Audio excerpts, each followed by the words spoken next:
Gustave Thibon, au secours des évidences. Les nouveaux dieux. Mort de Mao, deuil national, spontané ou imposé? Les deux sans doute.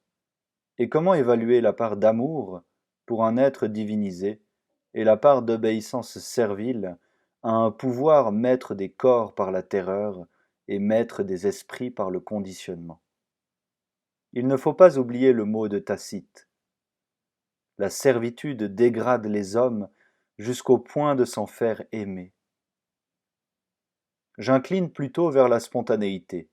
Disons une spontanéité forgée par le martèlement quotidien d'une propagande qui annihile le libre arbitre.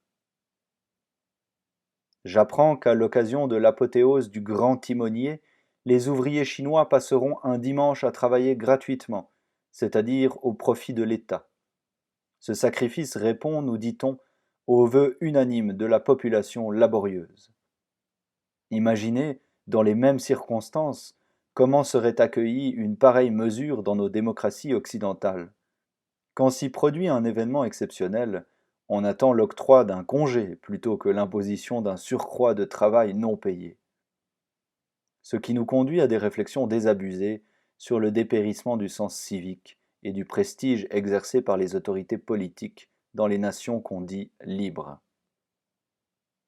Je manque trop d'informations pour dresser un bilan exact de l'œuvre de Mao. À l'actif, la suppression des famines et du chaos de l'ancienne Chine. Au passif, l'esclavage totalitaire, régime policier, camps de rééducation, intoxication idéologique, etc. Il reste cependant ceci que, quels que soient les moyens employés, les hommes au pouvoir peuvent exiger du peuple des efforts et des sacrifices impensables chez nous. De quoi faire rêver M. Barre, dont le plan d'austérité était déjà refusé par les syndicats avant même d'être connu. Pourquoi cette différence? Parce qu'au fond de lui-même, l'homme est fait pour le dévouement plus que pour l'égoïsme, pour servir plus que pour être servi. Il estime les chefs qui lui demandent des sacrifices, il méprise ceux qui lui font des concessions. Mao est devenu un dieu pour les Chinois. Or les dieux sont respectés et aimés dans la mesure où ils sont exigeants. Et plus ils se font complaisants et accommodants, plus leur culte va en s'effritant. On l'a vu au déclin du paganisme, où la religion se réduisait à quelques cérémonies figuratives. On le voit aujourd'hui pour le christianisme, de plus en plus déserté, à mesure qu'il se fait plus accueillant.